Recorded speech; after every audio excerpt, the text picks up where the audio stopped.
Hello gamers and welcome to the Sounds of Stadia Game of the Year conversation episode, which technically is episode 14.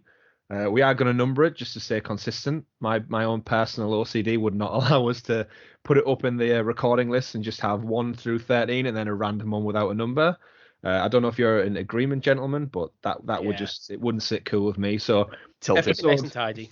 So episode 14 will be Game of the Year conversation. I'm joined by my usual co-hosts straight off the back of recording episode 13. So this is a past episode. Ooh, Ghost of Christmas Past is back to bring you the Game of the Year conversation. Which one was the Ghost of Christmas Past? Is that the scary one? Or is the past the little kid? In the titular story of Christmas Carol by Charles Ghost Dickens. of Christmas Yet to Come was Scrooge back in time to see himself. Yeah, but I'm saying, is that the scary Grim Reaper one, or is that the kid? No, Grim Reaper is the future one. Right, cool. So the past is the... Yeah. Oh, yeah, he takes them back to school, doesn't he? And gets to see how much of an arsehole he grown up to be. But yeah, Christmas Carol. Favourite Christmas Carol movie, gents? Well, the obvious answer is Muppets. You mean the correct answer, Richie, is Muppets Christmas Carol.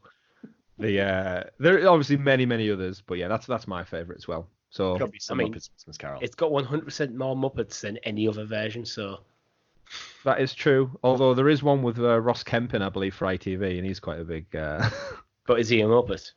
Well, I'll let you decide that. But speaking of Ghosts of Christmas Past, Future, and Present, come in and know me better, man, with our Game of the Year discussional conversation where, as I mentioned, I'm joined by my usual co-hosts. I've got Richie. I don't have a funny tagline for this week or this episode because I've already used it in the previous podcast. Tom, do you want to name Richie something? Just off the top? He's a happy, jolly fellow, and we all love him so much. There you go. Great. Every single word of that you said was not true. And Richie? Introducing Tom, our compulsive liar, it appears to be. He's also here. He's also here. Very descriptive and factual. I like it. I am present. I like it. So this episode, we're recording straight off the back of last time. We're doing our Game of the Year conversation. We don't know how long it's going to go on for. We don't really have any set structure for it. So this one's probably just going to be a bit more freelance winging it and see where we get to. But I think we wanted to start off at the top of the show by just giving a breakdown of the games we've all played this year. So I'll let one of you two gentlemen go first. I'll give you the honours. Oh, I tell you what, I'll crack on through my list because my list is not very long at all. 2019 for me has been a bit of a. It's been a good year. Don't get me wrong. A lot of very eventful things have happened. Obviously, the big one to top it off is I got engaged. So I thought you were going to say Untitled Goose Game came out. Well. It's on there. It's on par. It's on par. Yeah. Which is a bigger event for you this year, Untitled Goose Game or the engagement? I plead the fifth. Sorry, Holly. I'm sorry, Holly. No, of course, obviously the engagement for me is a big thing. But so this year in terms of gaming, I haven't played a lot. And I think the reason I haven't played a lot is because a lot of titles that I have played have been very time demanding, should we say. The big one for me, I would say, is more recently I played Star Wars Jedi Fallen Order. Fantastic title. Respawn have done an excellent job with that and have sort of helped EA redeem themselves in my eyes a little bit by providing an excellent Star Wars single player experience. But we can talk over that in a minute. Played a lot of Borderlands 3. We've talked about it on the podcast before. You've seen it on the live stream, and now I'm playing it again on Stadia. So, again, a lot of time's going to get sunk into that, and I'm still playing it as we will, well, not while I'm speaking, but I will be going back to it later. But the one that's taken most of my time is Final Fantasy XIV Shadowbringers. So the latest expansion for the MMO Final Fantasy XIV. Absolutely incredible storyline. Just the development of an MMO in such a way that I haven't experienced in any other title before. Used to play a lot of WoW, but this has just blown it out of the water for storytelling alongside an MMO RPG. So I spent a lot of time into that. Other games, Crash Team Racing Nitro Fueled. We've talked about that before. Apex Legends, a bit of. Fire Emblem. I've played quite a bit of Fire Emblem this year. And Untitled Goose Game had to be done. It does get a mention. It gets a mention. Yeah. But yeah, that's my short list for this Yeah. year. There's other things I've played a lot of, but I'm not going to go into talking about them. Yeah.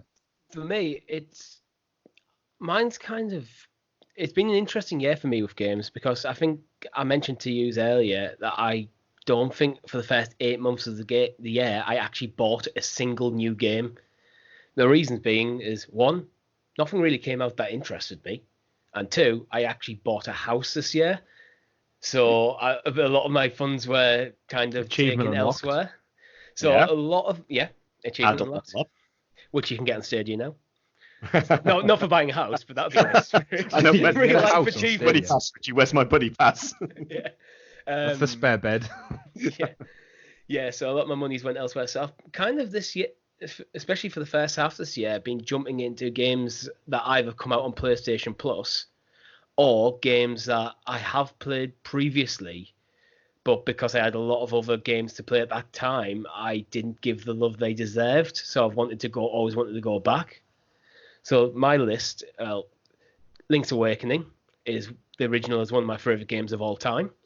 So I'm quite happy that came out this year. Tetris 99, I've sunk way too many hours into that, and they keep bringing me back in. Nintendo actually launched their SNES online as part of the Nintendo Switch Online subscription, so I jumped in quite a few little games in there. Oh, I say little, some of them are some of the greatest games of all time. Played quite a bit of Smash earlier in the year.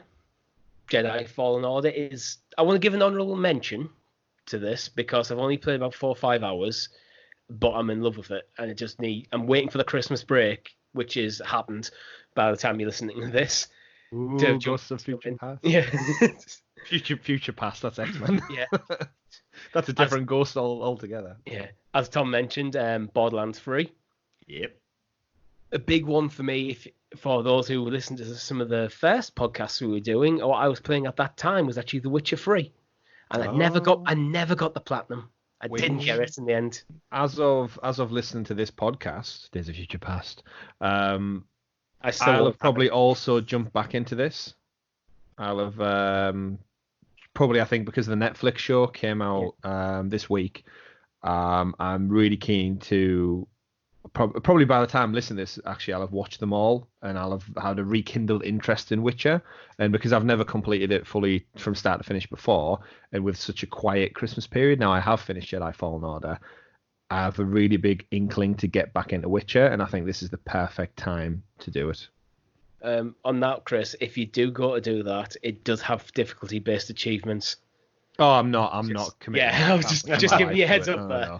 Because it's a big game. The last thing you want to do is play one difficulty down, get to the end of the game, go, I need to play for it again. No, I very much want to jump into Witcher, which is going to trailblaze me on towards the launch of Cyberpunk 2077, because I know that's another game that's going to no doubt take up a lot of time.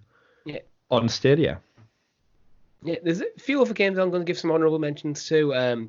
The Call of Duty Modern Warfare remaster came out on PlayStation Plus and when that initially launched, I used to play quite a lot of that on PC, so it was nice to jump back into that.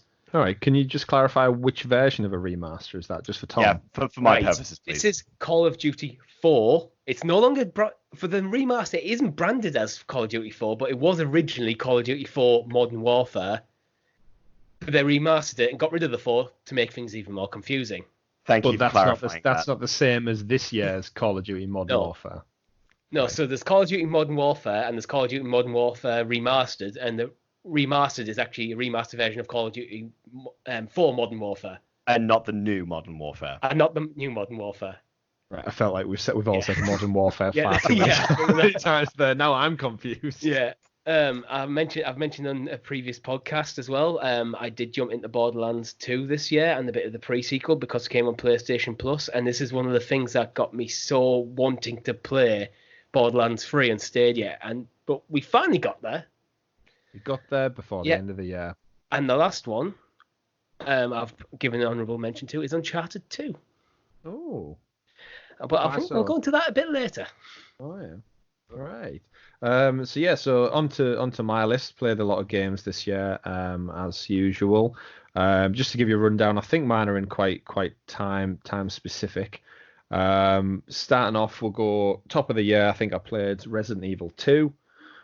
And in time chronological order. I didn't actually play it till Halloween because I was too scared.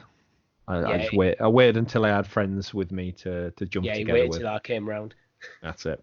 Tom Clancy's Division 2 was a really big one for me at the start of the year. Actually, I put a lot of time into that one. Unfortunately, it does require quite a big multiplayer base, and I think not many of my friends had it, so it's limited to your kind of group organization. But in terms of the story, it's a lot of similarities to the Division 1. But yeah, that again, similar to what we mentioned in last week's episode around Ubisoft support on the future content. I probably will go back to it as I did with Division 1. I actually went back, I think, after a 6-month break on Division 1 and ended up getting the Platinum Trophy on it. So there's definitely a reason for me to go back if they keep supporting it. Another one around the similar time frame was Far Cry New Dawn, which I think came and went very, very quickly. It was actually the top-selling game of the year for a big chunk of this year. Really? The first couple of months. It just kind of came and went. Yeah, but I mean, if you think of like Ubisoft's numbers, at that point when it came out in March, April time, you'd only really had Resident Evil 2, which came out in the January, February. So actually, right from March, April, all the way through to pretty much Control, I think was the next big one. Like third party release. I think that was the next title. Obviously, all your FIFAs and Call of Duties as well. In terms of exclusives on PlayStation, I played Days Gone. Massive game this year. Really, really enjoyed it. Didn't have massive expectations for it. I knew it was an exclusive, but there's a lot of conjecture around the launch of that game, and it was too close to at the time, it was going to be too close to The Last of Us 2. Releasing, and people worried about zombie fatigue, and The Walking Dead had been dying on death anyway. But I really enjoyed Days Gone. It's a really, really solid open world game with lots of zombie shooting mechanics and the travel around the world. Really, really good. The actual storyline, okay. I think they could have done a lot better in it. The engine itself, because it wasn't running on a proprietary Sony engine. It could have done a little bit more work into it. But yeah, between that, Control, we'll talk about. Concrete Genie, got to give a shout out to that one. Ghostbusters Remastered, I played over Halloween. Again, graphically doesn't hold up, but if you're a Ghostbusters fan, it ticks all them boxes you want. Crash Team Racing, like Tom. VR titles, I jumped into Blood and Truth. Had a great time with that. Very, very much probably the best gangster type style mafia game I've played in many, many years. And then wrapping the year out with Borderlands 3. Star Wars Jedi Fallen Order, and Untitled Goose Game, like Tom is. I think this year has been quite winter heavy in terms of the games. It's been very top-sided, which again I think most game release years are anyway. Yeah, naturally, you get your big hitters from August onwards. It might be a bit skewed for us because of Stadia as well. But I don't know. It's just like for the first 6 months of the year for me. I was in the process of buying a house. But I didn't feel like I was missing anything that I really wanted to play. No, I don't. I think 2019 in general has been a quiet year. I think it depends. I think like things like Devil May Cry came out this year. We've got like Iceborne from Monster Hunter. So there was some big stuff there, but there all seemed to be big stuff that's like I was not really interested in. Yeah. I don't know. There's a few games out there that I sort of feel like I'd wish I'd picked up. I'm a big Devil May Cry fan, so I'm kind of gutted that I never picked up 5 and actually played through it, because it was on some of those lists for Game of the Year and things like that too. Best action game and stuff. So, you know. I think it's one of those years where it's allowed us, fortunately, to go back into our gaming catalogues and delve into games that we've maybe just not had the time to pay attention to, or ones that we've just wanted to really start and just not got around to due to the time constraints. I know for me personally, it's been a big year that I've actually gone back and played all the titles. I spent longer investing in them. I mentioned it on last week's show. Assassin's Creed Odyssey took me about 135 hours to play, and I've actually started to become really appreciative of decent story DLC. I did a little bit the year before with Shadow of War, the Middle Earth game. They brought out some great DLC in the new year, and similar with Odyssey, their Atlantis pack DLC didn't drop until February, March time, and well into the year. So actually jumping in playing that on a single player story really kind of drawed out the longevity of that game. But yeah, I've gone back. I got the Arkham collection when that came out as a repackaged bundle. So I played Arkham Asylum from start to finish. That's what I really need to jump back into, because I played about 10 hours on PC, and I thought, for whatever reason at the time, it just didn't click Arkham Asylum. But when I've seen other playthroughs and stuff, it's like, why did I skip this game? Yeah. So it's one I'd love to. I'd love to see the Arkham collection on Stadia, and I think if Rocksteady will finally pull their finger out and bloody announce whatever the hell they've been working on for the last 5 years, we'll get something juicy. And it'd be great to announce it with Stadia and say, you know what, Arkham, whatever, or Batman, whatever the game may be, comes out 2020, but for Stadia, here's the Arkham collection, because it's one of those games that I think, especially City and Asylum, they're so timeless because the art style is quite animated. It's got that almost like Borderlands-esque rendering over it that makes it just almost age a lot nicer than other photorealistic games. I played a bit of the Spyro the Dragon trilogy. I think I started the end of last year playing 1 and 2, and then got round to the third game, Ripto's Rage, in the new year. So I played that at the beginning of the year, but obviously it came out last year. Massive shout out to 2 games as a service, essentially, for me, which is Battlefront 2, Star Wars Battlefront 2, and Rainbow Six Siege. I think they've both had continued fantastic support. I know you, me, we've jumped into both of those. We had some really good laughs and some good nights with our mates jumping and just messing around in those 2 games. And I think actually a special shout out to EA, because Tom mentioned Jedi Fallen Order kind of rekindled EA's kind of standing in the games industry a little bit. I'm hoping with EA this is the start of a redemption, because I think Battlefront 2 was kind of... That was the they were already in a bad place, and then this game, when it came out, it was not filled received with money well making at all. But 2 years later, a couple more Star Wars movies out, and Battlefront 2 is actually just about, or actually at this time recording, it's had its DLC drop for Rise of Skywalker tie-ins. So it's still being supported. If you're a Star Wars fan, the game now is phenomenal. If you've not played this abroad, you could probably pick it up for like less than a tenner now. And they've got rid of star cards. Got rid of star cards, microtransactions. I hate it. The character lineup, the roster, is now almost to a point where they've got every notable character playable in there. You can be Palpatine, you can be Anakin, you can be Vader as expected, Han Solo. All the character skins from the younger movies as well are in there. Many variations of Stormtrooper and Clone Trooper to choose from. And I know the Skywalker stuff has the Sith Troopers in and a bunch of extra stuff, but the conquest levels and the campaign maps and stuff. So the story's still not great, but I think as a game as a service with continued support, if you have that Star Wars itch, you can jump back into this game. If you're talking about the Battlefront, well, the one thing I want to give Battlefront credit for, even on day one, was that game played so well. And it's gorgeous. Yeah, it's absolutely gorgeous. It's smooth as you like. It's well made. The story, however, is 2/3 of a good story. But for some reason, instead of developing a middle act with Aiden Versio, I think her name was, they just went to a kind of scenario based. He's a few different heroes in stupid scenarios. The classic is Luke just chopping down some bugs with his lightsaber. It's like, why have you done this? Tell me a concise Star Wars story. You've started it and you've ended it. Yeah, which for me now makes me think that Battlefront 2, I know they've done a repackaging for Rise of Skywalker. Don't know why I said Skywalker weird like that. Skywalker. But I think off the back of Battlefront 2, if they've still got this license for a few years, if they ever did a Battlefront 3, it should just be called Battlefront Online or something, and it should just be a game as a platform which they can iterate on and add to time and time again. More characters, more maps, more Star Wars lore, pull in from the TV shows, pull in from the Mandalorian. Like if next year we get Mandalorian DLC or Clone Wars Season 6 DLC when them shows drop, it's going to perpetuate just more interest, and it's one of those platforms, like the graphics aren't going to get much better, so just improve on it like Rainbow Six Siege did.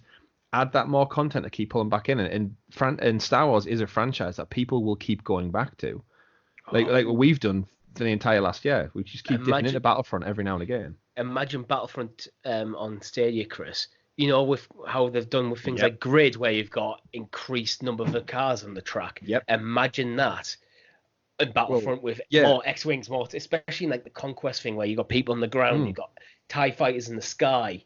That would be fucking incredible. Full on Attack of the Clones arena battlefare going on now. Tom, have you had a chance to actually touch on Battlefront at any point, being a Star Wars fan? I must admit, no. I obviously played the original ones back on PC, like the great timeless games. But I played the first one when it came out, but I didn't touch on the second one, and I think I must admit that a lot of it came down to a lot of the negative press that was happening at the time. But as you guys have just been saying, like, hopefully this is the redemption for EA, and hopefully we can see some like continued incredible support for the franchise, because EA is such a linchpin in the gaming community that with them having like the Star Wars license at the moment as well, the three of us here, we absolutely love this franchise, and we want to see like the games that they push out for it just boom and be so successful, but also be so like honorable to the experiences we've had of the movies. So from what I've heard from you guys, I might be tempted to go back and pick it up now and give it a shot, because you know what, it's one of those been months games, since I've played. Yeah, it's been a good while since we've jumped in, but with having just seen Rise of Skywalker the movie, and I finished Jedi Fallen Order, all it would take would be a nudge to push me back into playing Battlefront. And I think if you jumped in a new Tom, I would be more than happy to join you in multiplayer. Yes, and, I jump in smash out some of them new map packs and them new characters. And we play with Gary quite often when he jumps in as well. Jeff plays with us as well a couple of times. And it's just one of them evergreen titles that now they've got rid of all the shit that really did weigh it down. In the gap between Fallen Order and the sequel, which we apparently is confirmed, the EA job listings for websites is looking for people to lead on the sequel, which we knew was going to happen. It sold really well. It was received positively. I think Battlefront 2 has a great place as a games as a service, and if they just keep adding to it, why not? Yeah, it'd be nice for some like an IGN or a big company like that to do the state of the game now. You mentioned that they did. They re-reviewed Battlefront 2 last week, I believe. I read the article, and I'll just pull it up now while we're talking about it, because I believe the final score it got was actually really positive. Battlefront 2 review. Yeah, the building blocks of the game were there right from the day one. They just made some classic, what is now seemingly classic EA greedy decisions that undermined the game they're trying to build. Yeah, so I've just pulled it up there now. So originally, Star Wars Battlefront 2 from IGN got 6.5. The re-review for 2019, they rated it an 8.8. Well, there you go. Okay. So a massive jump up. And just to give you IGN's kind of breakdown, because they always do a nice little summary at the end of it. 8.8 is a great on their scale. From satisfying trooper battles on the ground to thrilling dogfights in space, Battlefront 2 has struck back, delivering an unrivaled force-fueled multiplayer fantasy. Yep. So, yeah, if you need any kind of... well done, DICE. Yeah, in EA as well. I know they've took a lot of shit on board this last couple of years, but I think coming out swinging with Apex Legends back in March. Essentially, we say EA, we mean Respawn, who's basically helped with their massive resurgence. You've got Jedi Fallen Order has done really well. Battlefront 2 has redeemed itself. You got Apex Legends, which has come out swinging at the start of this year. Yeah, the individual developers deserve a lot of credit for these games, but they're all falling under EA's banner. And so EA, I think, it quietly had a very good year. Yeah. And they deserve credit for it.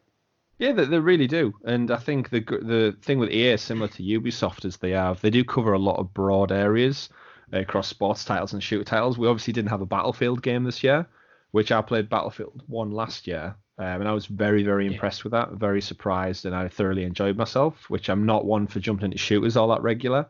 Like military shooters, I should say, as well, not just shooters, because I'm playing a lot of Borderlands, obviously, at the moment.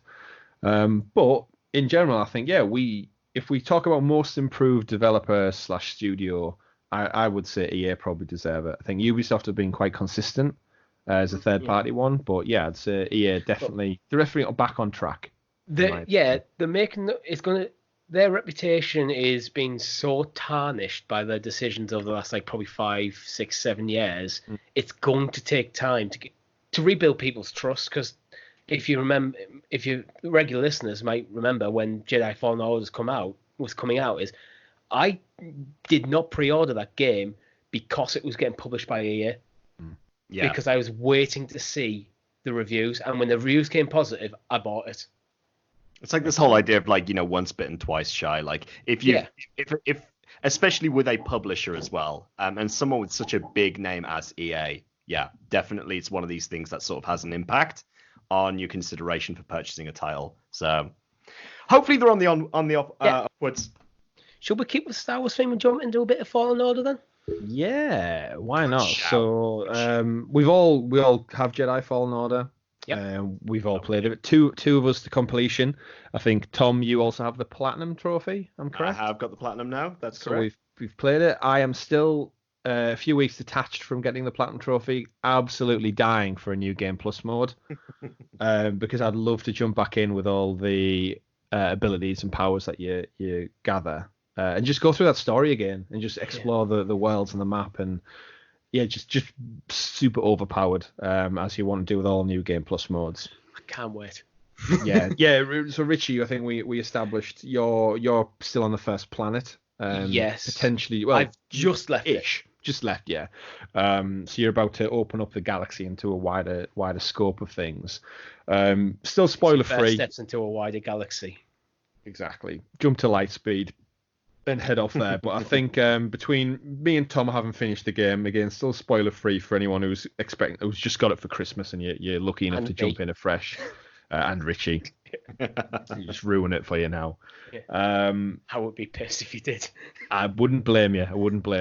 I think Star Wars Jedi Fallen Order is hands down the best Star Wars game we've probably had in terms of story. I know we've just gushed over how good Battlefront is, but it's a very different game altogether. That might be controversial, that claim, because a lot of people have a lot of love for like Knights of the Old Republic. That is true. Yeah. That is true. But I think as far as a game that needs a remake, it definitely does, or a movie adaptation.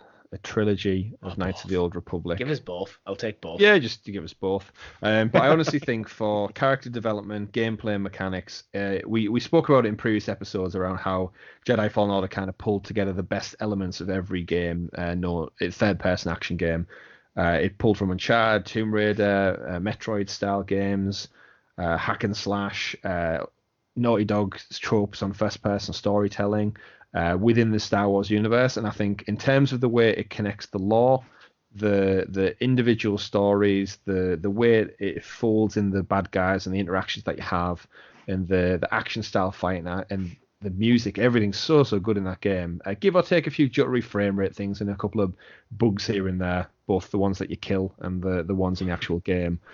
I personally, is my choice. I never played that deep into Old Republic because I just didn't have it when it came out, and then by the time I got around to it, it hasn't aged well, unfortunately. That's the thing with Nice Old Republic for me is it came out at a time where it just passed me by. It didn't click. I didn't even realize it came out till it was a couple of years later. I just wasn't that focused on the gaming industry. Yeah. And when I did jump into play, because it's one of them games that you hear, oh my god, it's one of the best games of all time. You've got to play it, and it felt aged at that point, and it just didn't click. This is why I really want a remake of that game, because I want to play it, but I just can't. And funnily enough, that lands with EA and BioWare, if I'm not mistaken. Well, this is the thing. We've just sang their praises around BioWare being on the upswing. BioWare have been one of my favourite developers of all time. They're falling from grace a lot, I personally think. But they have so many cool franchises. They could do so much good stuff with it, like between Dragon Age and Mass Effect and, well, Star Wars. Mm-hmm. Anthem. Let's not talk about Anthem. Yeah. To be fair, I played a demo and just went, this is a bit boring, to be honest. Even like the traversal stuff. Yeah, this should have been the selling point. It was just dull. It was Destiny with jetpacks, in a way. Yeah, but it wasn't even that fun, the jetpacks. Yeah. Jetpacks should be really fucking cool. They should be. You should feel like Iron Man, which I think is what a lot of people's early takes on it were, and it unfortunately didn't quite pay off. But again, EA said they're going to support it, they've got a good year's roadmap, and they're going to do, no doubt, a reboot. I think like No Man's Sky style. Yeah. And No Man's Sky did it. That did was it very once well. again, that was one of the nominations for best ongoing game. Yeah. So it just shows you that actually with the world we live in now, where graphic fidelity it doesn't really improve year on year. I don't think that much. It improves now generation on generation. Yeah. So Anthem and any game out there, essentially, even if it's not great at launch, I think if you put the money into it, it can actually have a good song story to come out at the back of it. But yeah, for me personally, Jedi Fallen Order, hands down, best single player story Star Wars game ever. There's a sequel that's already been greenlit, no doubt. I can't wait for you to finish it, Richie, just so me and Tom can actually talk to you about it.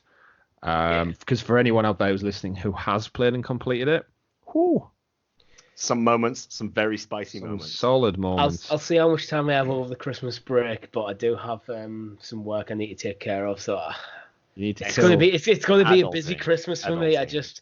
There's too much adulting going on this year. I just think all adult. some of the success not only comes over like the feel of like the lightsaber combat in it is just it's better than any Star Wars game I've ever played. It's and more satisfying than killing a Womp it really really T16. really is. Or picking up Bullseye some them. power converters from Toshi Station.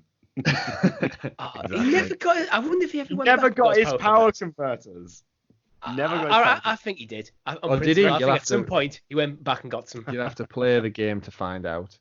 But seriously, the success for Fallen Order comes down to it comes down to the littlest things as well, like the interactions between the very few characters. If we're being honest, there's not a lot of characters in it, but those characters are fleshed out, and That's usually They have- storytelling. it is, and they have such good interaction as well throughout the story, and the development that happens along the way is just fantastic. So yeah, from me as well, absolutely loved it. Greasy money, baby. Greasy money. Have you got that part yet, Richie? I can't recall. You will have done I it. It's not Yeah. a spoiler. It's basically Yeah. the captain on the ship, the guy with like 4 arms Yeah. or 5 arms. All right, yeah. Called Grease. One of his catchphrases is greasy money. The problem I've had with it is I sat down for like one play session of about 4 or 5 hours, and then I haven't touched it in about a fortnight. Oh dear. You need to sort that out. I do. I need more really do. gaming time. I need less time at work, more time on games. Yeah. If only you didn't have to record a podcast every week and take up all of your time. It's take all the time. Well, it's worth it. It's worth it for all of our adoring listeners out there. Yeah. But yeah, so I think to move away from Fallen Order, my final take on it is that if it was in the Game Awards remit for Game of the Year, I think it would have mopped the floor for 2019. It's a shame. It's a massive shame because I think it's infinitely better than the ones that a lot of the nominees, to be fair, let alone the winner. Yeah. But I don't think it's going to win next year either. No, because of recency bias, I think people will Recency have bias, forgot- and also there's some pretty damn big titles coming next year. yeah, which we will We've get got a onto. competition on our hands. We do. I mean, how about you, Tom? From the Game of the Year nominees at the Game Awards, would you put Fallen Order out and out winner above those? Yeah, I would. I mean, compared to the nominees for Game Like- of the Year, Like Sekiro, Sekiro, Resident Evil yeah. 2, Control. to me, Fallen Order just stands above those by and by. Even as a non-Star Wars fan, I think as an actual just third-person action game, it's fantastic. It I is. think that's the trick. Make a good game. It also is also Star Wars. Just put the skin on it to boost those IP Yeah. numbers up massively. Yeah, It's got to be a good game. You can't just sell it on the brand alone. yeah, that's how franchises work. You just put the skin over it. Just look at Fortnite with the Star Wars skins at the moment. They'll have seen a massive jump in user place. Just like that all those people who return because it's like, oh, it's Star Wars. It's a timed event. I enjoyed Fortnite. Let's jump back in. And Epic just roll in the millions. So what other games have we both played collectively across the board? You and me, Richie, have played Resident Evil 2. We have. We We actually played it together. Obviously, that you put that down for some of your Game Awards nominations, actually, for best Yeah. something. I think- can't remember what categories was it it? necessarily It was. might have been action adventure, and if I recall, the reason I put it down is when you read the description of what that category, it was action adventure. Yeah, When I it read was, the official description of what that was for, it just went, well, that's Resident Evil 2. Yeah. Literally ticks every single box in that perfectly. Yeah, It didn't and I think win it, but I think the reason I thought it wouldn't win it was because all of the mechanics, such as the puzzles and the problem solving, they weren't new. They were just rehashed from the original game. yeah, But yeah, I think Resident Evil was a nice surprise for me because it's always been on my radar. I was too young or scared to play it as a child when it originally came out. It's been revered as one of the greatest games of all time by a lot of people out there. And the fact that this new engine that Capcom are using is clearly rejuvenated their entire kind of brand image. And similar when we say about EA rebuilding themselves, we can't deny Capcom with Monster Hunter World, Resident Evil Remake, and they recently announced Resident Evil 3 Remake with the Resistance multiplayer. Is really exciting stuff, which we actually got a launch day for like April, didn't we? yeah. Well, This last week.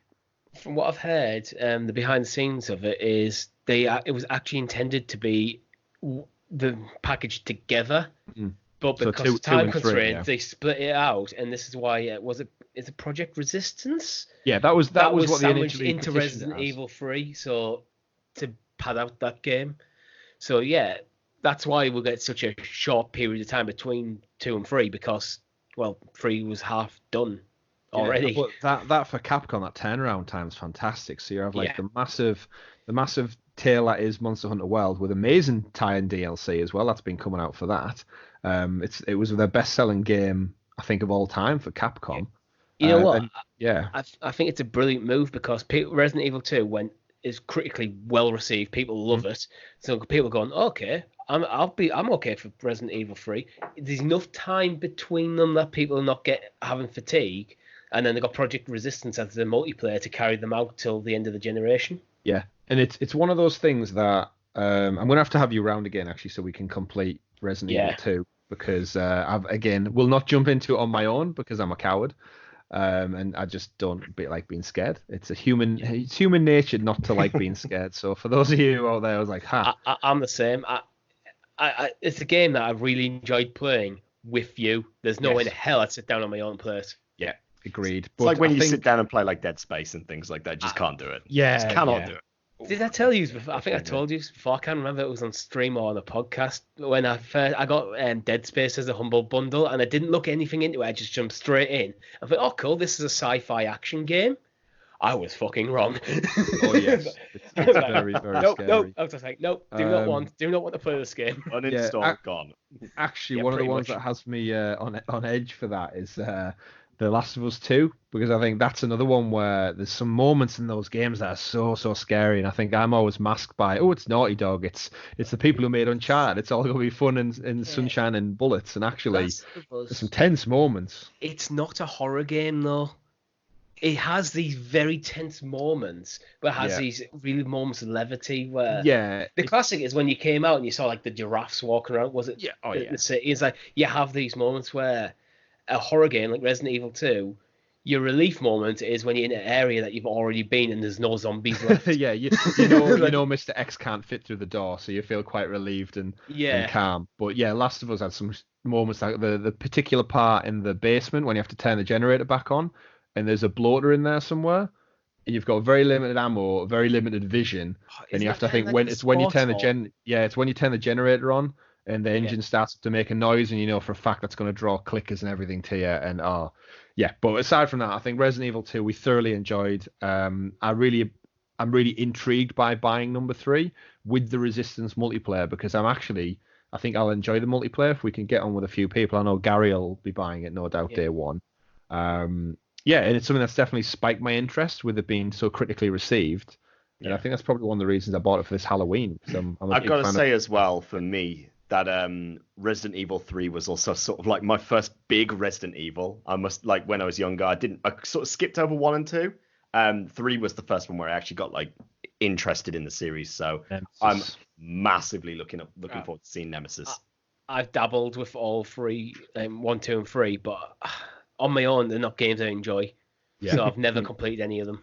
Our friend Gary actually has the platinum for Resident Evil 2. Oh, wow. So I'd be really interested to probably get him involved at some point, either going into 3 or otherwise, because as we said, it's just over a year turnaround for Capcom to get Resident Evil 3 out, and my fingers are still crossed for a Dino Crisis remake. Which is, there's rumors. This week there was a patent filed in Japan for it. So People read too much into patent filings, though. they do, but Sometimes it's literally just there to you and retain the your license. licenses. Yeah, true. But But if there's enough I people think everything's pointing in the interested- right direction for it.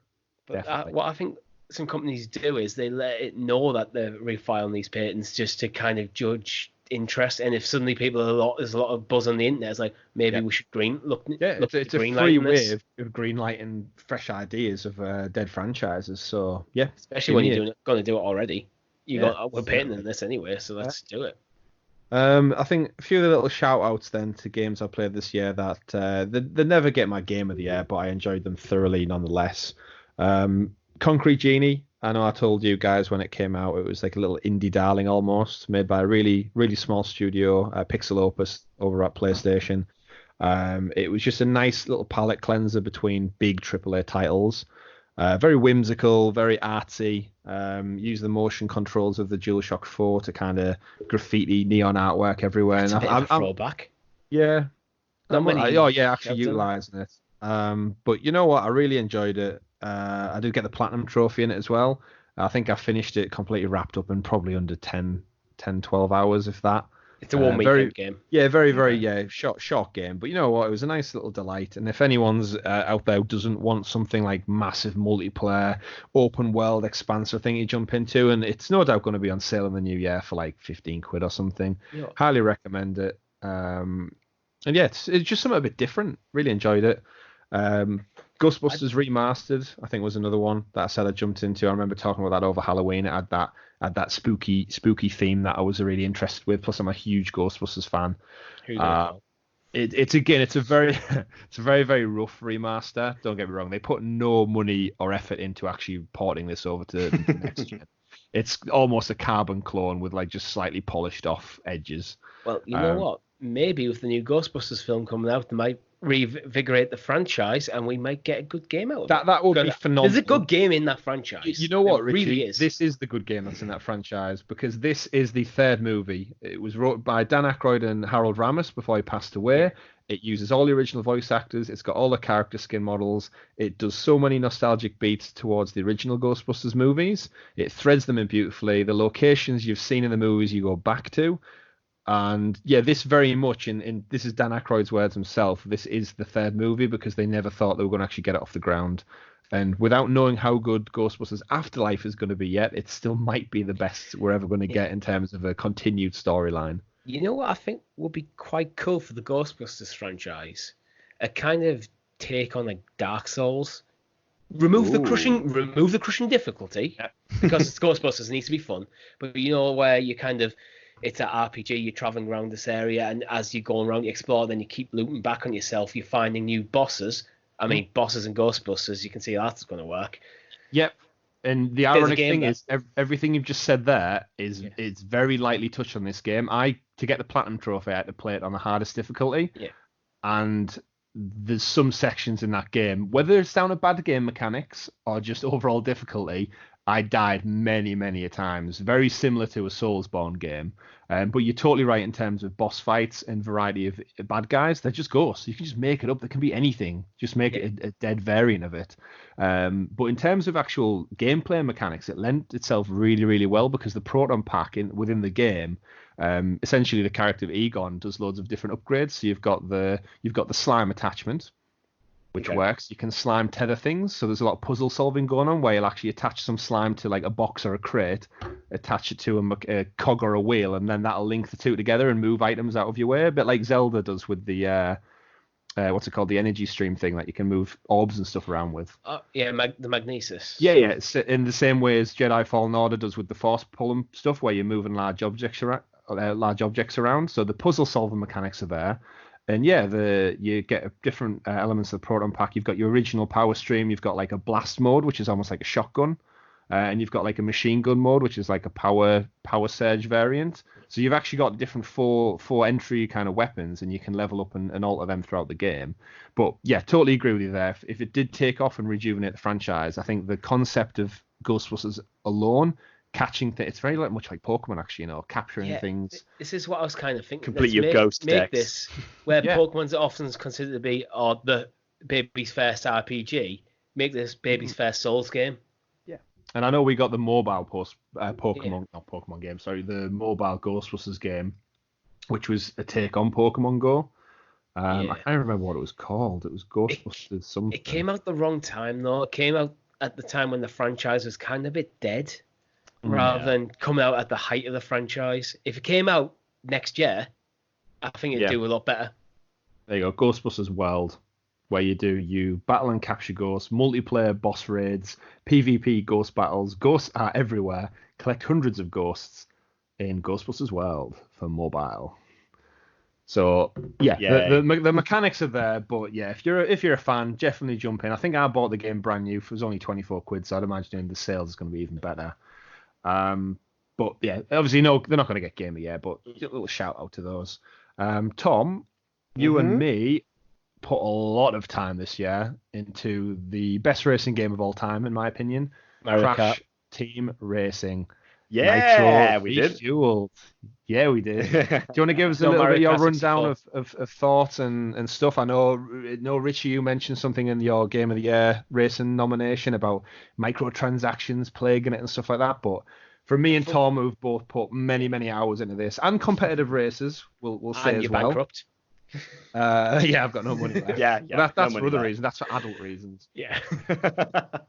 Oh yeah, Crash Team Racing has been absolutely fantastic, and it's got such a following. I mean, look at it; it actually won its category at the Game Awards, right? Mm-hmm. So Sports game. there's got to be something you've got to say about that. Like okay, I'm sort of going against myself here, talking about remakes and remasters and so on there, but it's bloody good fun. It is, isn't it? Just timeless. It's timeless go-kart fun. That the same stuff Mario Kart has survived so well and flourished with on Nintendo platforms. This is a game that I, as a child, adored. Having two younger siblings as well, and that competitive nature of me playing with my brother and sister when we were kids. Get the multi-tap out, get them controllers plugged in, and we used to just do race after race, cup after cup, and we were all so like equally good as well. There was no out-and-out winner. It was always just you would win one race and you'd watch the points tally up and the bazookas collecting the apples and the variations of just chaos that you can create. Absolutely. It's so good, and I think the Nitro Refueled one did fantastic work on adding additional maps. Yeah. Which I'd never played before. I'd never actually owned Nitro Kart on the next consoles. No. So all these new tracks was a fantastic free edition. Yeah. And not only that, but just like consistently, Beanox have been putting out more and more content, like with the monthly Grand Prix that are going on. I haven't actually had a chance to even touch the December one, and it's going to be coming to an end shortly. So I feel sort of like what am I doing with my time? Yeah, but I haven't touched the Christmas Grand Prix yet. I know the tracks stay though. So like even though you're not going to get the timed free skins and character packs and stuff, none of I think why I haven't jumped into it yet is the characters for this particular Grand Prix don't appeal to me. You don't fancy unlocking chicken stew from the shop? No, chicken stew don't really do it. I think they've pretty much hit all the main ones from the original games now. So I think I've got my intake of characters that I want. But as far as ongoing support goes, we just praised EA for it. Activision are another franchise which get slandered a lot for microtransactions and damaging games. Yeah. Obviously, it did have a bit of criticism coming to it for bringing the microtransactions out after launch and after all the reviews, which it's a dirty practice to be doing that, to be messing with your game post-launch. But you know what? Everything can still be completed in-game. You just have to play it more. Yeah. Which, again, I don't think it's too over egregious. The sneakiness of it, that was the problem. Yeah. I agree with that completely. But in terms of the fact that there's no kind of blocks on it, if you want to unlock certain things, you just have to play more. And if you enjoy the game, then eventually you're going to get there. I think that's it. But all in all, I'm never going to delete it from my console because it's there for when I have friends around, or I've got half an hour to kill and I just want to jump in and have a race. Yeah. Is it a relatively small file size as well? I don't think so because it's quite graphically high up there. It is. It's again, it is a total remaster remake thing. So I don't think it's that. I don't think it's like we're not talking like Red Dead, Call of Duty kind of levels of My guess would be around about the 30-40 gig mark. I'm just thinking there's some games that when I'm cleaning up my PlayStation will survive the cull because they're fairly small. was like, well, you're not taking up that much Yeah. space, and I do occasionally jump back into you. Yeah. It's almost, I've stopped deleting actually Battlefront 2. The reason being is because we'd go gaps of months without playing Battlefront 2, and every time I go, let's jump at Battlefront 2 tonight, and I have to re-download the whole game again. Yeah. I won't get rid of Battlefront 2 for that thing as well, because I know I enjoy it, and I know we keep jumping back in occasionally. I think Rainbow Six Siege is living a charmed life right now in my dock, where we haven't played in so long. And I know for a fine fact that the second I delete it, we'll jump in for a weekend and up to play it. But yeah, Battlefront with the Rise of Skywalker content coming out, I'm not going to delete that anytime soon. But it's same with Crash, and I've got a terabyte hard drive, so I think I can make do for now. And who knows? I'll probably jump in a lot over Christmas when I have my brother and sister around and stuff, and we have a couple of games. And neither of those two have held up that well. I think that's just one of the things, isn't it? Sister. Yeah, in terms of playing it, our Lee is not too bad, but my sister unfortunately is a very lapsed gamer from when she used to live with us when we used to play every weekend. She thought she was really good, and she has a lot of fighting talk. But you know what? When we had a game with my parents and partners and stuff a couple of weeks back, she's lapsed. Chris, that's good. Yeah. Question for you: do you reckon that the success of Crash Team Racing will get them to even consider possibly bringing back Crash Bash? Yes, I think that is next on the dock, because Mario Party does so well. It does. And it's a very, very similar game, and I would love for them to... I think the next two things they're going to announce is 2020, we're going to get a new Crash Bandicoot game announced, like an actual story-based, like OG puzzle solving, like climb and platform and that kind of thing. Okay. And that's from the team who did the original Crash trilogy remake. Mm-hmm. Whereas I think the people who worked on Crash Team Racing, the second team will be then moved over to making Crash Bash. So again, Activision have two separate studios working on these titles, and I think timeline-wise, they can jump between them interstitially year on year without really getting in the way, and they have all the assets now. True that. What they should do is they should give it the Smash Brothers Ultimate treatment and just go, everything's there. It's a remake of Crash Bash. How many Crash Bashes was there? There's one Crash Bash game, but there's like 20 mini games within it. And I think the great thing with that kind of game design is because they're mini games, you can just create new mini games. Yeah. So you bring out a full remake. There you go. We've added another 10 variations of a game in there. Yeah. So for Grand content free next year, we're going to so for Crash Team Racing, where it's benefited from the Grand Prix and new characters, new packs, Crash Bash could benefit from he's a November game, it's Halloween themed, go in a haunted house and do whatever. Because again, a lot of us just reskinning the same basic games. It's basically shoot your opposition. There's a pogo stick one. One of my favorite ones was where you all start off on an iceberg, and you're all starting at the corner of the iceberg, and you have to basically knock each other off using like a dash. And every now and again, a walrus jumps out and tips the iceberg, so the balance and scales change. And there's little bombs and TNT and nitro fuel things in there. And just again as a multiplayer side thing, it's very, very fun. And people just love this the resurgence of like couch co-op and being able to sit at home and play with your family and play with your friends and things like that. And those party games just lend themselves so well to that mechanic too. Plus, it's got to be relatively easy for you to sit there and sort of come up with like bash out a few ideas. Yeah, we'll just do we'll do a patch a couple of months in. Here's a bunch of extra puzzles to add to it. Yeah, come on, you really just do. roll out things month on month. They could literally look at any other couch co-op game, Mario Party, and just steal ideas. Like Richie, we've played over the last year. We played a lot of Overcooked 2. That's one of our go-to favorite couch co-op games. We literally spent an entire night completing Overcooked 1 from start to finish, 3-starring every map.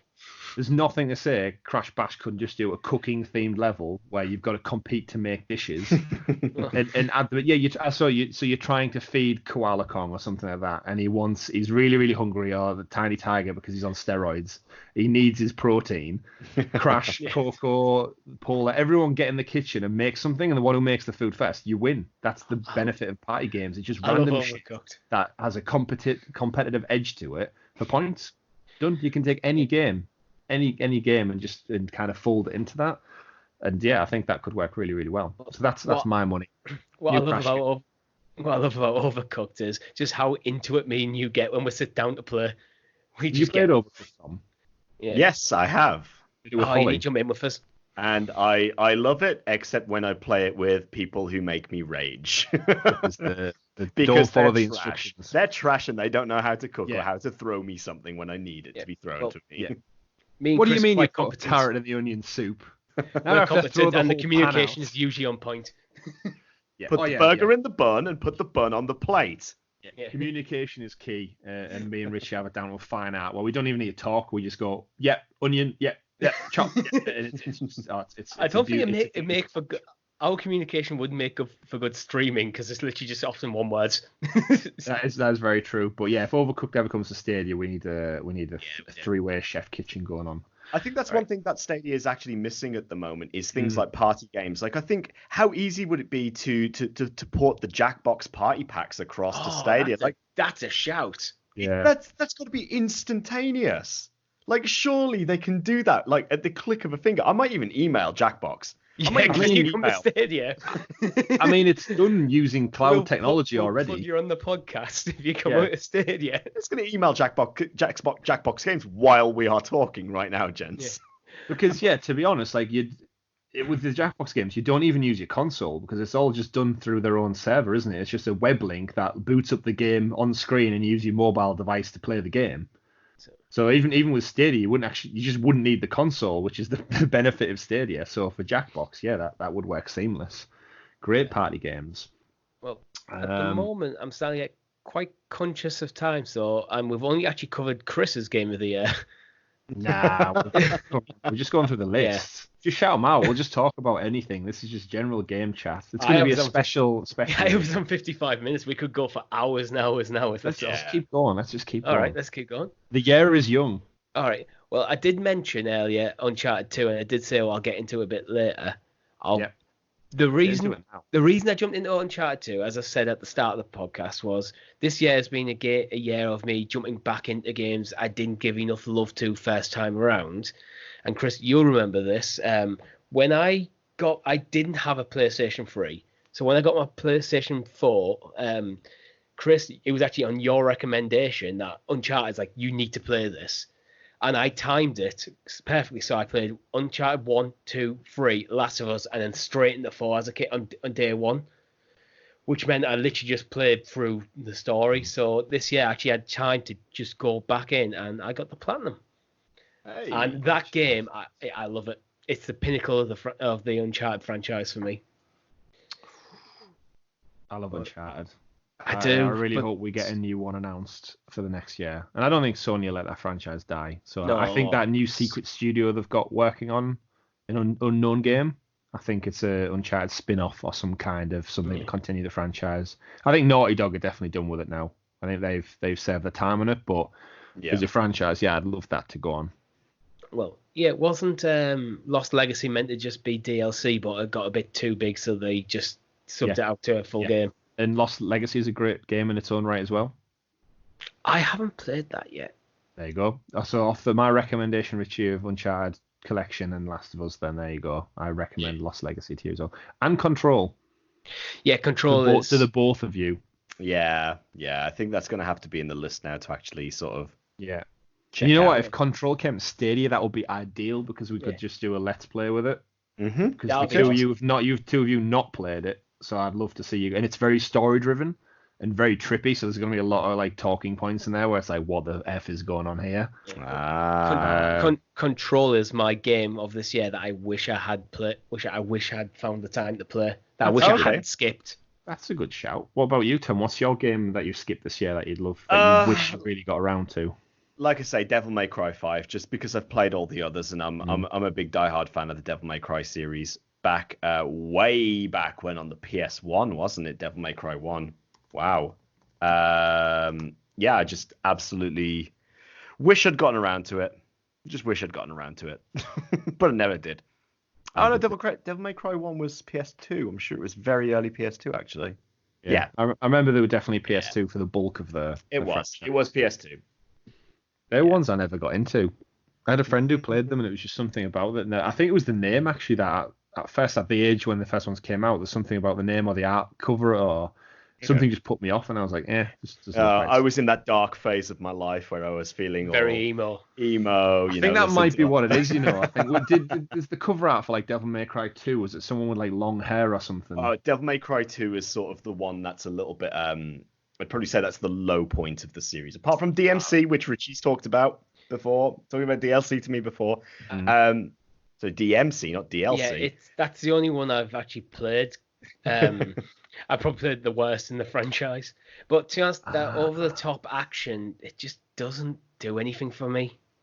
Fair. It's fair. It's not everyone's cup of tea. I get that. But it's in my opinion, really good action adventure. I like the process again. The world tends to have these sorts of like that Metroidvania feel again, sort of like Fallen Order 2, where you need certain weapons or certain abilities to be able to access certain points of the game as well. So there's a bit of backtracking.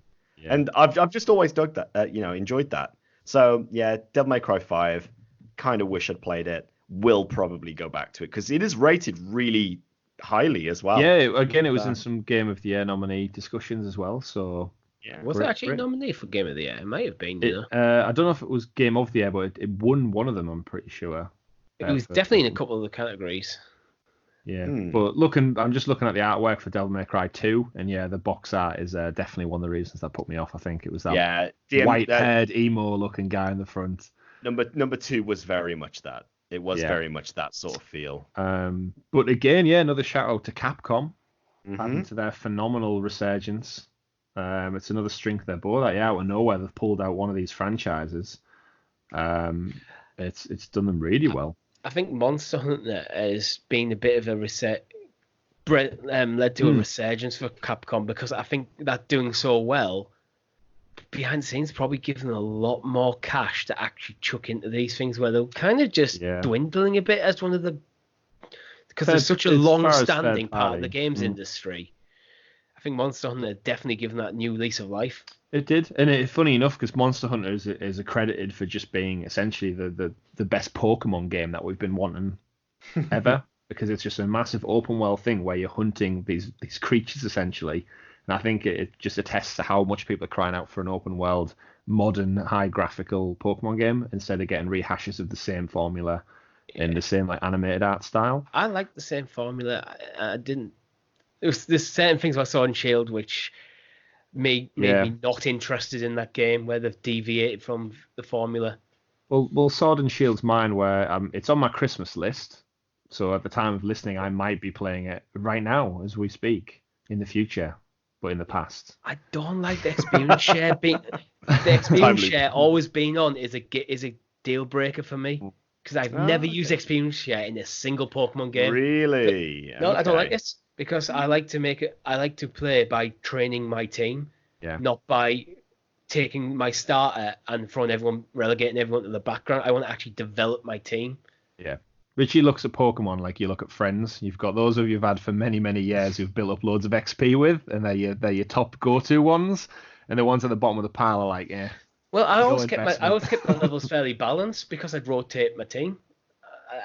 That's how I approach it, and I don't know why they leave it as just always on now, because in the last couple of games it's always been, you pretty much get it right at the start and you can turn it on or off. So you've made it worse, in my opinion. I don't know why. Just give me the option to turn it off. Yeah, someone who's a huge Pokemon fan, but I'm very lapsed in terms of I've not played many of the newer games. Sword and Shield has me interested because it's the first like new release on the Switch, and I'd like to play something on my Switch. That's an exclusive. But if they came out swinging with like an open world, like decent modern graphics game or something, which when we look at the movies with Detective Pikachu and stuff, are kind of leaning more towards finally coming in the 21st century and not just doing animated, stuck in the same kind of loop.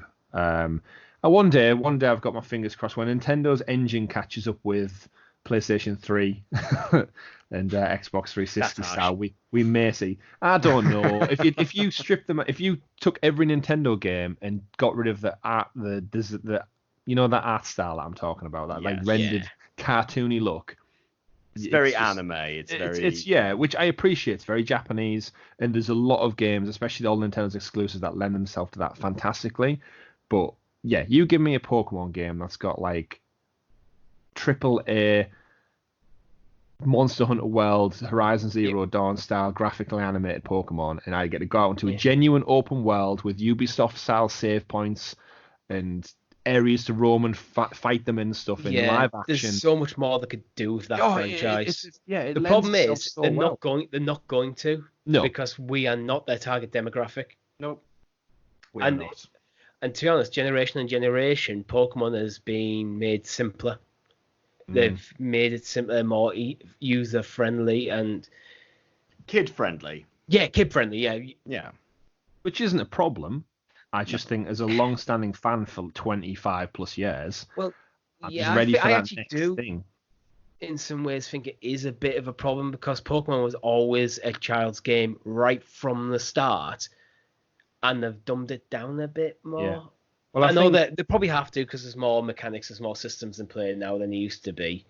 Yeah. But there's some decisions that I just don't like. Yeah. And I mean, Yeah. the studio Game Freak who do it, they're quite small in their own right in comparison to some of the AAA developers out there. And They it's don't just, need it's, to be. Yeah, exactly. They I have mean, one Nintendo of the have most the money. popular franchises of all time. Yeah, completely. And it's just such a shame they don't just like imagine them going to Ubisoft and saying, yeah, just there's the franchise. Give us a demo reel of what you could do with this. And someone as well versed like Ubisoft could knock it out the park, I think, and it would be amazing. But yeah, they do keep playing it safe, Nintendo. I mean, Nintendo are the kings of playing it safe. Just look at their IP and their franchises. Mario Kart, Mario Bros, Zelda. These are stuff that we're 30 years in nearly, and they're still coming out with massive big hitters every year that gets rave reviews. It reinvents itself time and time again. I think Nintendo are undoubtedly the kings of rebranding. They are. They managed to reinvent Tetris, Yeah. and it works. I love Tetris 99. It's brilliant. Yeah. Although it's just been superseded as the most selling game of all time by Minecraft. Yeah, not surprised. Why isn't Minecraft on Stadia? I'm sure it'll come eventually. Because it's Yeah. owned by Microsoft. It's on PlayStation. Yeah, that's a very good point. It's on but yeah. PlayStation because it was not Wait, owned by wait. Microsoft when it became on PlayStation. Right. So I'll just let you finish that. So now tell me why Minecraft Dungeons, a brand new game, is coming out next year on PS4. Boom. Okay, I didn't know that. You got me. Yeah. Minecraft Uh, Dungeons. It might be something that Sony already in agreement for anything under the Minecraft franchise. I'm Maybe. reaching now. Maybe. No, I think Microsoft they've been fantastically good over the last year and a half in bringing their own franchises and playing ball with others. I think because they've been the underdog this generation, very much so in terms of even Nintendo have caught them up, I think, in terms of sales. They've had to do this. They've had to reinvent themselves. And I think Ori, Will of the Wisps, the new game for 2020, is also coming to Switch. I've heard Ori is great, but I haven't played Yeah, it. exactly. I've heard that as well. We saw Cuphead come to Switch as well this year. So these are Xbox exclusives that have crossed over. And they've been massive champions about cross-play, cross-save. Yeah. They're playing ball, which is great. The only caveat to this is Microsoft and Google have a long-standing software Yeah, competitiveness. I think that's the Yes. different caveat with Stadia that the others don't necessarily have. and one of the biggest things for next generation for Microsoft is going to be xCloud, and they're going directly up against it. And this is the battle that they'll think they can win. So why would you give Minecraft? Yeah. Minecraft is one of them games. It's like a Fortnite. There's so many active players. Let's not give someone that they probably see as potentially one of their biggest competitors. So they're happy to play ball with Sony because it feels like a bit of a divergence between what they're doing. Yeah. I mean, just it depends how they want to play with it, but at Yeah. the end of the day, I think Stadia is such a good platform for Minecraft because the possibilities, in terms of like just how many blocks you can have, is endless. To be honest, it might just literally be the number that went like this is the number to get it, and Google not having the install base right now might have just went, we can't do that's suicide for us right now. Could be. Yeah. Very true. Very true. Tom, have you got any other games out of your list that you'd like to specifically cover in a bit more detail? Not particularly, to be honest with you. The only thing I do want to shout out as well, which is not really your kettle of fish, but I've been playing a lot of multiplayer competitive games like Overwatch and League of Legends this year as a big esports fan as well. Some big news for 2020, which you gents might not be as familiar with, but you might be aware that Overwatch 2 will be coming out, which will won't be a massive improvement from Overwatch 1 in terms of like the integral changes to the game. It's not a direct sequel or anything. It's more like an extremely large DLC. But the main thing it's adding is it's finally bringing a story mode. So it's going to bring a single player experience to the game. So whereas the original Overwatch is very much a team-based competitive shooter, you know, that is the game. There is no, there is story, there is plot, but nothing that's being driven by the actual title itself.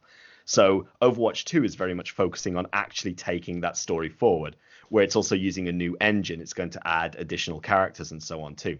But I think one way that Blizzard are really dealing with that well is they have said that that both games will allow people to play with each other. Like Overwatch 1 and Overwatch 2 will allow players to play together on the same servers. Yeah. And not only that, but when new characters come out, they will be released for both Overwatch 1 and Overwatch 2. The only things that original players cannot access is the story content. Is this a timed thing? No. They have said they will continue to support Overwatch 1. Right. So the question there then is, will Overwatch 2 be full retail price if you're only essentially getting it for the story? That is the question that a lot of people are waiting to be answered at the moment, because we don't have a release date and we do not have a price at the moment. Yeah. I was going to say, at what point does that just not become DLC then? If it does feel like you could either just bring out the story independent of Overwatch, or as a DLC. The main reason they're releasing it is because it is a completely new engine that they're using for it. So that there is going to be a graphical difference between Overwatch 2 compared to Overwatch 1. Yeah. The other thing I wanted to announce as well, or not announce because Tom's got a secret. Tom works for Blizzard. League of Legends developers Riot Games as well, who, being completely honest, they're only really known for League of Legends. They've recently released a game called Teamfight Tactics, which is part of the client. For a few other things, but less positive. But this is very true, actually. But they've just announced Riot Forge, which is going to be their games development division, and they're also looking to push out a first-person shooter to compete with Overwatch. They're also going to be releasing a console version of League of Legends called Wild Rift as well. So there's a lot of games coming from a developer who is essentially looking to capitalize on where Blizzard have had some shortcomings this year. So we might see some big competition between those two developers there as well, which for me is very exciting, because I love both of those companies quite passionately, really, because I'm very invested in their games. So a quick question, Tom. As a big Overwatch fan yourself, wearing an Overwatch hoodie right now as we speak, and I know you go to a lot of the esports events as well. Yes. Is it Spitfire or something, the team London you follow? Spitfire. Yes. London Spitfire. Yeah. See, I pay attention to that kind of stuff. Do you think, as a big Overwatch player, then that they need to sequelize it with a number 2? Or do you think it just platform of Overwatch itself was a strong enough brand? Because its continued play base, I know, has been super, super strong.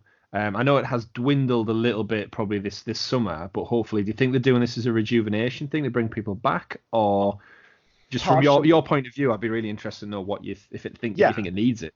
Partially, my first experience, or my first feelings, I should say, when I heard that there was going to be an Overwatch 2 announcement was, surely that can't be real, because I couldn't see how they were going to do it. And I still do sort of feel the same way that you guys do as well, in terms of surely it's just DLC, it's just additional content. It also sort of feels like this should be something that should have been released with the original game, because there is a lot of lore involved in it, and a lot of timed events that we've had for each of the anniversaries. They've basically included a new event which is sort of progressing the story, or giving us some backstory of what has happened over time. But now they're saying we've sort of made the decision now where we do know that the fans have been asking for it, so here you go. Now I'm going to be quite disappointed if it turns out to be like a £50 retail, $60 retail game when it comes out, because I feel like it's not going to warrant that. Yeah. Because in terms of the multiplayer of it, they're only adding one new game mode. They're still using all of the original stuff, plus a couple of extra maps, but we still get maps, we still get characters for Overwatch 1 as it is currently. Yeah, it feels almost like it would probably benefit more from like a Destiny kind of expansion where they kind of do that Yes. kind of redrop of like Shadowkeep or Taken King or whatever they're Yeah. called. By what we know as of now with the content and the story. Because personally, I think Overwatch is good enough to just stand as a brand as an ongoing. So like, can you imagine a Fortnite 2 or a Minecraft 2? They don't really. Yeah. They're big enough on their own without really needing it, especially at this point in their trajectories. Yeah. But again, as a big player, yeah, it's obviously you're the most informed for that. It's also one of these things where I've just sort of felt that if they do the pricing right, then it won't be so much of an issue for me, because obviously they've got to fund the engine development and like the ongoing addition. Because with games like Siege, for example, you've needed like season passes, or you've need to sort of like earn enough to buy the new characters and so on. Overwatch has never done that. Everything that has come out for Overwatch has been free. Right. Okay. Like from the get-go. So that's the difference in the business model, yeah. So it sounds like it sounds like there's a couple of things going on. One, they probably wanted to do some story stuff separate, but they need to be able to fund that. They wanted to probably do a massive graphical overhaul to really bring it, give it a fresh lease of life, but they want to do this without fragmenting the player base. Definitely. So it feels like, okay, we've got a handful of ideas. What if we just do an Overwatch 2?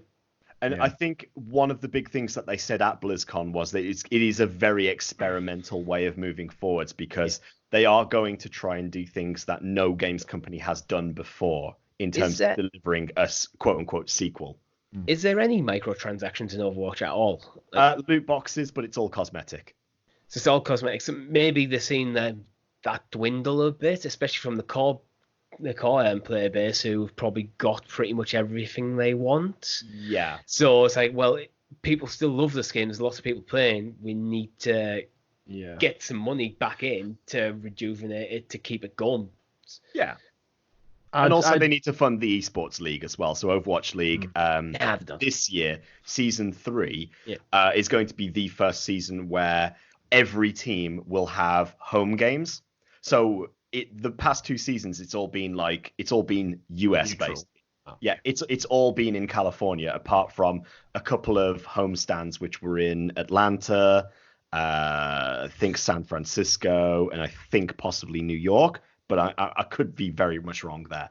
But this season, every team, so that is teams in Korea, teams in China, London Spitfire, the team at Paris as well, all of those teams will have home games. So there'll be a lot of advantage. I'd be intrigued as well to see who's pulling the strings behind the scenes, because obviously Blizzard are owned by Activision, and we know Activision have just parted ways with Bungie and Destiny. So now Overwatch very much becomes their go-to shooter title, essentially, aside from Call of Duty, but something that they can monetize. And I don't know, are you worried at any point, Tom, that Activision are going to get their microtransaction mitts on Overwatch and kind of tweak number 2 to fund more money? I've always felt that Activision have not been so involved in Blizzard's games from that perspective. The only real time that it's cropped up was Diablo Mobile. That was I've always kind of been like that. It feels like Blizzard are incredibly successful in their own right. So it's like, if your Activision's like, why mess with it? They're bringing in tons of money. Let them do it. Let them crack on. Yeah. However, if they were Activision are an the EA money, in disguise. I could see them knocking on the door, Blizzard going, Overwatch, your sales figures are down. This is now you need to start thinking about something there. Yeah, not necessarily tell them what to do, but tell them to do something. If they move towards a model where they start charging players for new characters coming out, that will upset the people who play it, because Blizzard have fundamentally said from the get-go, we will not charge you for additional characters. Like it is not something that they do. Yeah. Interesting. Any other games from you, Richie? From your list, just shout outs or honourable mentions. I can't remember what we've talked about so far. It's been quite a long one.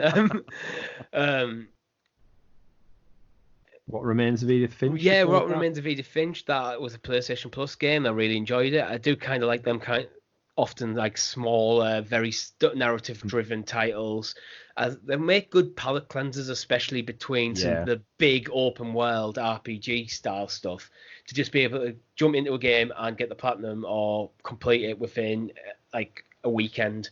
Yeah, that was a good one. That's why I'm enjoying Untitled Goose Game now, because it's just off the back of Jedi Fallen Order and playing Borderlands 3. It's like it's nice to just have that game that takes not much mental capacity, not really much thought. You can just mess around, have a bit of fun, and it's over. It's a nice little palate. That's what it's all about.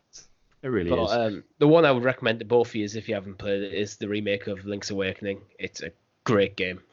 Yeah, it's one that I've been looking at because I never played the original, and it got so many plaudits that I thought I'd jump in and play it. But it's the price for me, is when I look at that price tag, someone who's not that invested in the franchise. I do get that. It's a very steep jumping on, and it's quite short. It's overpriced. As well.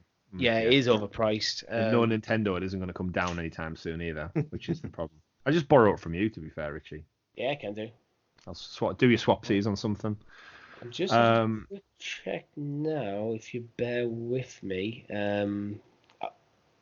Right. How long? I played for about just over 25 hours to absolute completion. Okay, and I probably wouldn't do that because, again, I'm not. Yeah. Without any trophy support, it doesn't. Yeah, that we're talking all the seashells, all the heart pieces, everything. Yeah. In about 25 hours. Yeah. So the price is a bit steep for that. Yeah. So I think for me, the kind of only final game we want to... it's hard to touch on it because there's only me who's played it, but Control. I've gushed over it in previous episodes and how good it is and how it's just a perfect blend of, like, if the Men in Black was set in a Matrix world and it was an Uncharted action adventure, it does very much a lot of stuff that Jedi Fallen Order does really well. Puzzle solving, traversals, new areas of the map to explore, with a really cool, like, X-Files style kind of storyline overlaid over it. It doesn't do everything amazing, but the combat in it is probably until Jedi Fallen Order was the best combat I've played in a third-person game in a long, long time. Really fun, really enjoyable. Could they have done some stuff better? Yeah, but if, as you two and I know are into like that kind of deep story, that trippy nature of it, there's some fights you come across in this that. So I mean, there's a level that you go into a fridge, and the fridge messes with time and space reality as you know it. Because it does. It's a fridge. It's a magical fridge. But yeah, you've really got to play it and get back to me on those. Days Gone was another shout out for like one of my top games that I thoroughly enjoyed, but I've not gone back to since. But there is a sequel greenlit as well, so hopefully you'll get a bit more love. Yeah. So I think other than that, then we'll summarise by unanimously agreeing, I think, that our Sounds of Stadia Game of the Year for 2019 Tetris 99 was not Tetris 99. It would be if you've played it. I have played it, and I wasn't that good at it, so I very quickly stopped playing it. I'm sure I would get better, but from me, my Game of the Year, number one is Star Wars Jedi Fallen Order, followed incredibly closely by Control. How about you, Tom? Definitely Fallen Order. Mine, I can't even say anything else that comes close to it. Yeah. Mine is Link's Awakening, but I do have a feeling that Fallen Order, if I had the time, would have trumped it. Yeah. So when we come to doing some January episodes, Richie, and you finished that off, we'd love to hear your take and your input. But I think so we can agree that Sounds of Stadia Game of the Year 2019, Fuck You Game Awards, is Star Wars Jedi Fallen Order from EA Games of all the people. And I think a little shout as well for probably our indie game of the year, Untitled Goose Game. Yeah, go on. I haven't played it. I've enjoyed it. You don't even need to play it, Richie. Yeah. You don't even need to play it. Honk. Best ongoing game? Do you want to give a quick summary of that? Personally, I think Apex has probably got it this year. Well, are we saying what do we think should, or what of the games we've played? Well, I've played Apex. I've played Fortnite this year. But how much have you played, though? Not enough to really give a justified thing in it, but... All right, I'm going to put my hat in the ring for Crash Team Race and Nitro Refuel. Ongoing, supported, and fun game. You know what? Mine is going to be Tetris 99, and that's actually no joke. Definitely acceptable. Borderlands one that came a bit too late to get in there. Okay. Yeah. Interesting. And special category, which I'm sure when we come to doing Game of the Year 2020 will be very different. We are well aware, by the way, anyone who's listening who's thinking we've not mentioned any Stadia games, aside from one or two.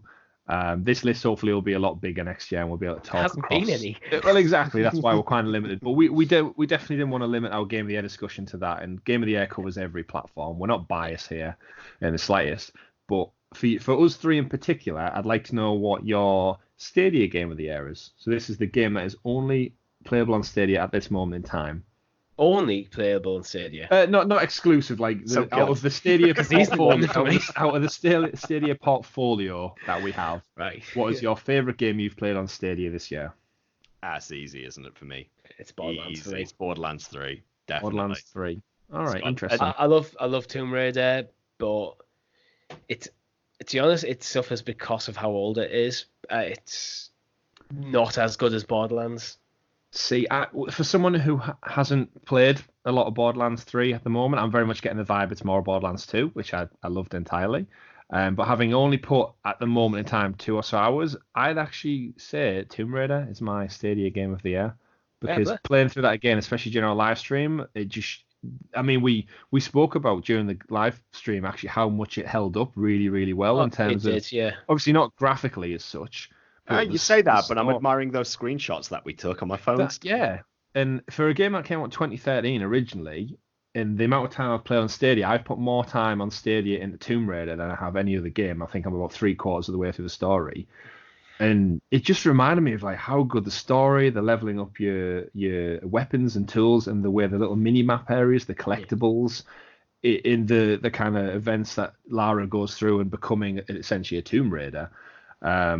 It's a fantastic game. Yeah. And I'm really glad I got the opportunity to kind of relive it again. I think so many years attached. It's not as distant behind Borderlands for me as I'm making out, but what's trumping it for me is because Borderlands has been a game I've been looking forward to since the announcement of Stadia. Yeah. Which I totally understand. And what I've played so far is this is the game I want.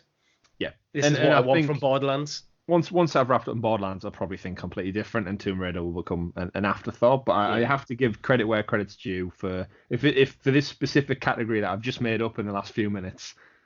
Best Stadia played game of 2019. Yeah, none of us have gone for Sam Shaw or Farming Sim then. No, not quite. And we've obviously not played Breakpoint or some of the other games that are available. But like I said, this conversation next year this category will probably be redundant because hopefully 2020 is going to be the year all the games of the year come out. Yeah. So we know we're getting Cyberpunk 2077. We know we're getting Doom Eternal. We know we're getting Marvel's Avengers. We know we're getting Watch Dogs Legion. So that's a big chunk. We're going to no doubt get the next Assassin's Creed game next year. So this category next year will be redundant. So as a one-off 2019 category, yeah. Tomb Raider for me, Borderlands 3 for you too? Yeah, for now. Yeah, just think it could have been Doom Eternal if it didn't get delayed. Could have been Doom 2016 if they brought that out. That's very true, very true. So excellent. That brings us to the end of our Game of the Year discussion for 2019. We're just coming up on 1 hour 30, so you've got an extra special episode to wrap up your extra long year. 2019 has been a quiet year for gaming, and hopefully 2020 is going to give us a lot more gaming conversations to talk about. We've got some fantastic exclusives. Just quickly then, before we wrap up, actually, Game of the Year 2020, lads, what do you reckon? Cyberpunk. I'm calling it now. Right, for me, I think this is either going to Last of Us or Cyberpunk. Final Fantasy VII, I think, is going to be very much in the discussion, but the fact that it's not the full Final Fantasy VII game and it's a remake it's not going to get it. Yeah. I'm going Last of Us. I'm going Last of Us. Yeah. I think Ghost of Tsushima has a big shout, but I don't feel like I've seen enough of that to give it credit where it's due. Cyberpunk has massive potential, and CD Projekt Red have a lot of built up energy, I think, ready to go with this one. The marketing's been fantastic. Everything we've seen so far looks great. But I think the way Game Awards generally land, I think Naughty Dog know what they're doing. They are going to hit on some high emotional notes, and yeah, they're going to tick a lot of boxes, I think, for people's Game of the Year categories. Very similar to how God of War did last year. So yeah, my money's on Last of Us Part 2. Yeah. Okay.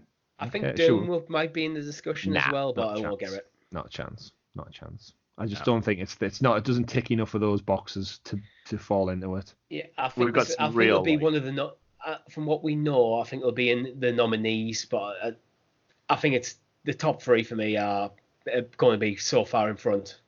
Yeah, definitely. Yeah, it's such a platinum list right there of titles. Oh yeah, next year. Infinite. Like how many titles on that list would blow everything out the water from this year's list? Yeah. Like, a lot of the nominees would just fall straight off that cliff edge, and you wouldn't talk about them.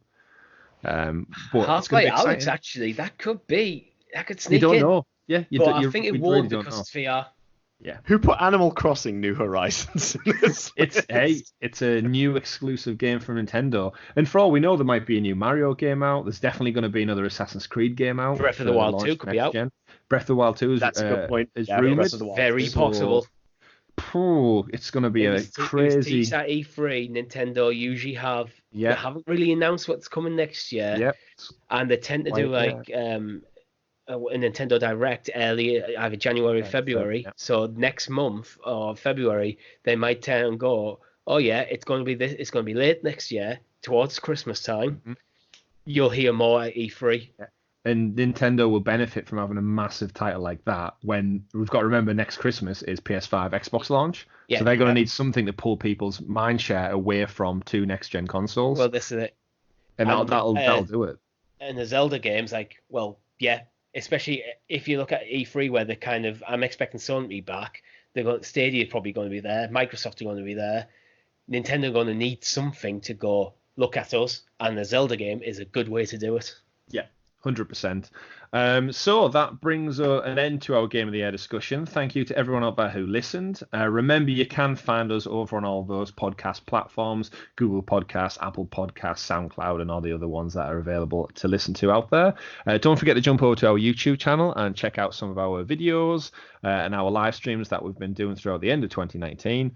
Remember to also jump over to patreon.com if you've enjoyed our content in 2019. Help support us on creating new and exciting content going into 2020 and more of what you want to see by going over to patreon.com/Sounds of Stadia and donating just as little as 78 pence just to give us that bit of a push so we can buy better equipment and we can essentially double down on producing stuff that you want to see. Thank you very much for listening and tuning into everything we've done in 2019. If you've got a New Year's resolution that you need to think of because you've already done the dieting thing, and you've already done the giving up internet, I've got a really good easy one for you. Head over to YouTube and click that subscribe button. It's really easy to do, and to be fair, if you do it on the 1st of January, that's your resolution done for the entire year. So get over there, click that link, and sign up to Sounds of Stadia. We'd really appreciate that because we want to help this channel grow into 2020, and we've had such a good start so far. So massive thank you to all of us. We can't wait to see what the new year brings. So that is Happy New Year from me. You can have a Feliz Año Nuevo from me. And Froyas Neues Jahr from me. Oh, that was very good, Rishi. That was much better than last week's episode. Yeah. Well, I dropped a random German phrase. You dropped it down me and went, oh, by the way, it's in the dock, while you were already saying Merry Christmas. I didn't have any time. So, yeah.